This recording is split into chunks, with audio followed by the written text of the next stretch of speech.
kita. Jamaah rahimakumullah, setiap hari kita keluar rumah kita, orang-orang juga keluar dari rumahnya. Anak-anak juga berangkat ke sekolahan.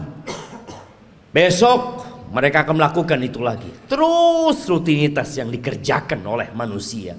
Ada yang ke pasar, ada yang ke kantor, ada yang ke pabrik, ada yang di jalanan.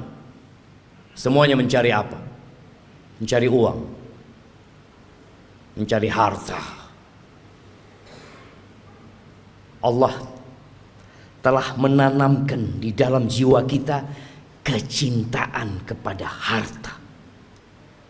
Zuyyina linnas hubbus syahawat minan nisa wal banin wal qanatiril muqantarati minadh dhahabi wal fiddah wal khailil musawwamati wal an'ami wal harth dzalika mata'ul hayatid dunya wallahu 'indahu husnul ma'ab. Allah menjelaskan kepada kita bahwa telah ditanamkan kecintaan syahwat kepada wanita, kepada anak-anak, kepada harta yang berlimpah ruah, yang bertumpuk-tumpuk. Dulu kuda-kuda yang mewah, sekarang mobil-mobil yang mewah. Pertanian, peternakan, itu sesuatu yang sudah dicintakan kepada kita.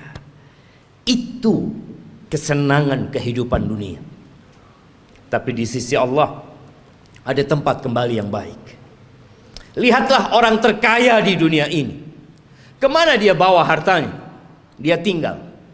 Dia tinggal selama-lamanya di muka bumi ini.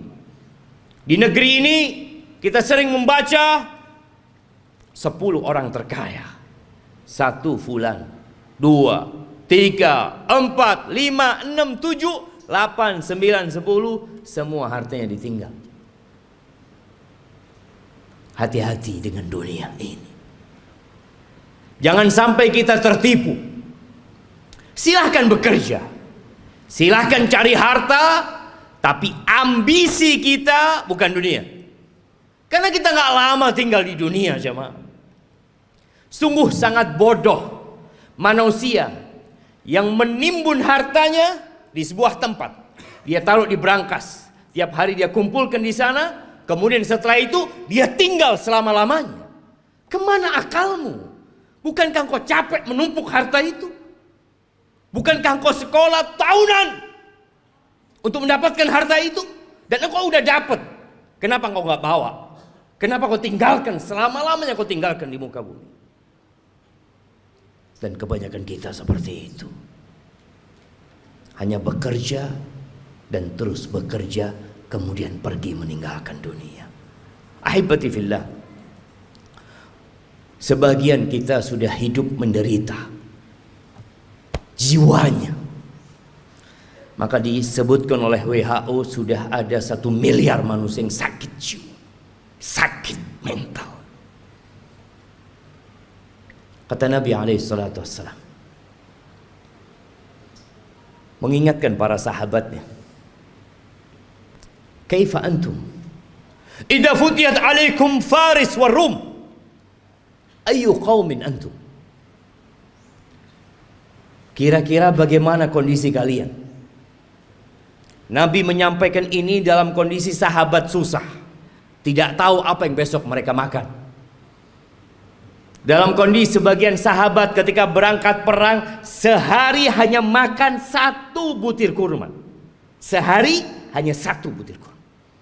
Rasulullah SAW menyampaikan ini dalam kondisi sahabat berangkat perang, dalam kondisi tidak ada alas kaki buat mereka, sampai kuku mereka ngelupas. Nabi menanyakan kepada mereka yang hidup menderita secara harta pada waktu itu, kira-kira bagaimana kondisi kalian apabila Persia dan Romawi ditaklukkan, kemudian harta mereka dibagikan kepada kalian? Ayu qaumin antum. Kira-kira kalian jadi orang yang seperti apa? Kata Abdurrahman bin Auf, nakun kama qala Allah atau kama yaqulu Allah. Kita akan menjadi manusia seperti yang Allah inginkan, yang Allah perintahkan. Kata Nabi SAW, awa ghaira dhalik, mungkin gak seperti itu, kata Nabi SAW. Jamaah, kita pernah susah secara ekonomi. Ingat dulu mungkin ketika motor kita motor bekas. Ingat dulu ketika kita sebagian belum menikah, gak punya apa-apa. Kemudian terus bertingkat kondisi ekonomi kita. Semakin membaik. Dan terus Allah kasih lagi kepada kita. Sekarang bagaimana kondisi kita? Abdurrahman bin Auf mengatakan kita akan menjadi orang seperti yang diinginkan oleh Allah dan Rasulnya. Tapi kata Nabi SAW, mungkin gak seperti itu kalian. Apa yang akan terjadi? Tatanafasun. Yang pertama, kalian akan bersaing.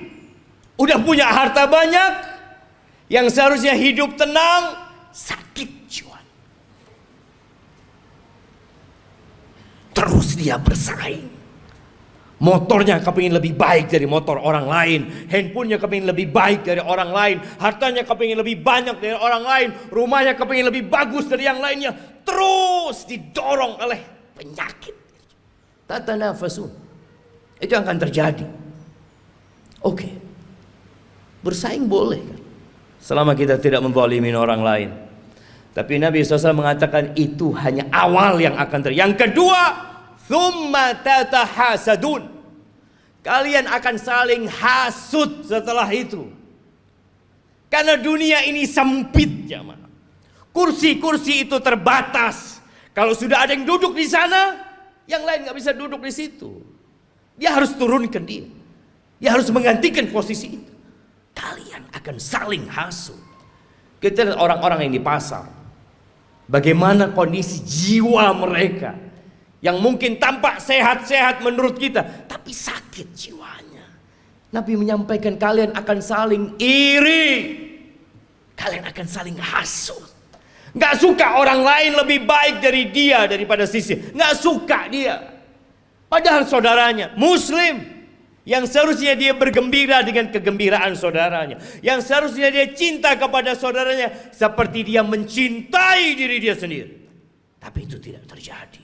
Kalian akan hasud, akan iri. Selesai enggak? Yang ketiga, thumma tatadabarun. Kalian enggak saling bertegur sapa. Enggak kepingin ketemu. Kalau ketemu sama saudaranya sakit hatinya. Selesai? Belum. Yang keempat, yang akan dibawa pulang, yang akan dibawa tidur, yang akan dibawa makan, thumma tatabaghadun. Kemudian kalian akan saling membenci. Kalian akan bermusuhan dengan saudara kalian sendiri. Ahibati fillah. Itu penyakit yang sudah menimpa kita. Nabi SAW mengatakan, dabba ilaikum da'ul umam. Sudah menyerang kalian penyakit-penyakit umat yang sebelumnya. Iri dan dengki. Ahibati fillah. Tidak dilarang kita mengumpulkan harta. Tapi tolong niatnya yang diperbaiki.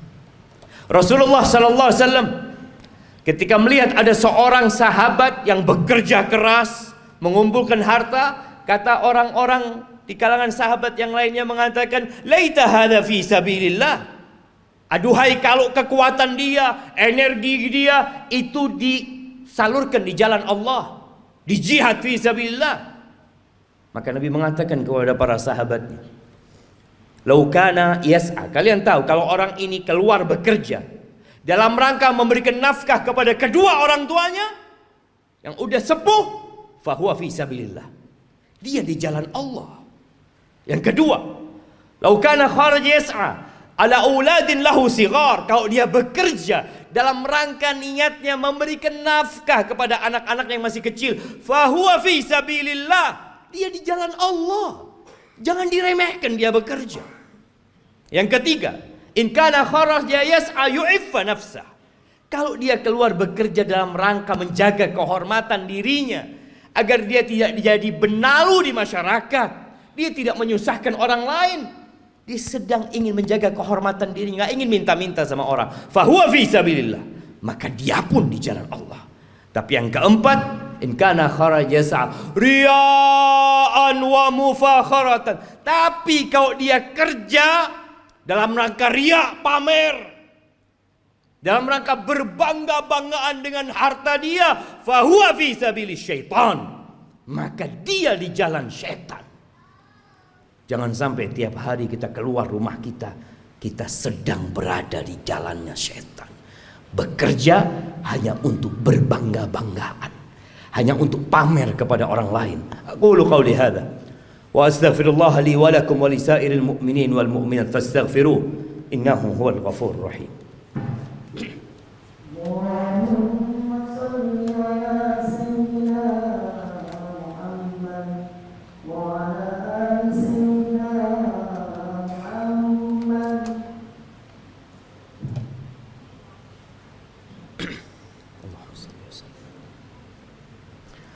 Alhamdulillah wa kafa, wassalatu wassalamu ala nabiyil mustafa sayyidina wa maulana Muhammadin wa ala alihi wa ashabihi wa man iqtafa, amma ba'd. Ahibati fillah, inna allaha wa malaikatahu yusalluna ala nabi ya ayyuhalladzina amanu sallu alaihi wa sallimu taslima. Allahumma salli wa sallim وزد وبارك وأنعم على عبدك ورسولك حبيبنا وسيدنا محمد. اللهم اغفر للمؤمنين والمؤمنات والمسلمين والمسلمات الأحياء منهم والأموات إنك سميع قريب مجيب الدعوات. اللهم منزل الكتاب مجري السحاب هازم الأحزاب اهزم أعداءك أعداء الدين يا رب العالمين. اللهم اهزم أعداءك أعداء الدين يا رب العالمين. ربنا ظلمنا أنفسنا وإن لم تغفر لنا وترحمنا لنكونن من الخاسرين. ربنا لا تزغ قلوبنا بعد إذ هديتنا وهب لنا من لدنك رحمة إنك أنت الوهاب.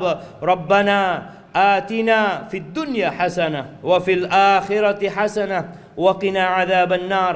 وسبحان ربك رب العزة عما يصفون وسلام على المرسلين والحمد لله رب العالمين.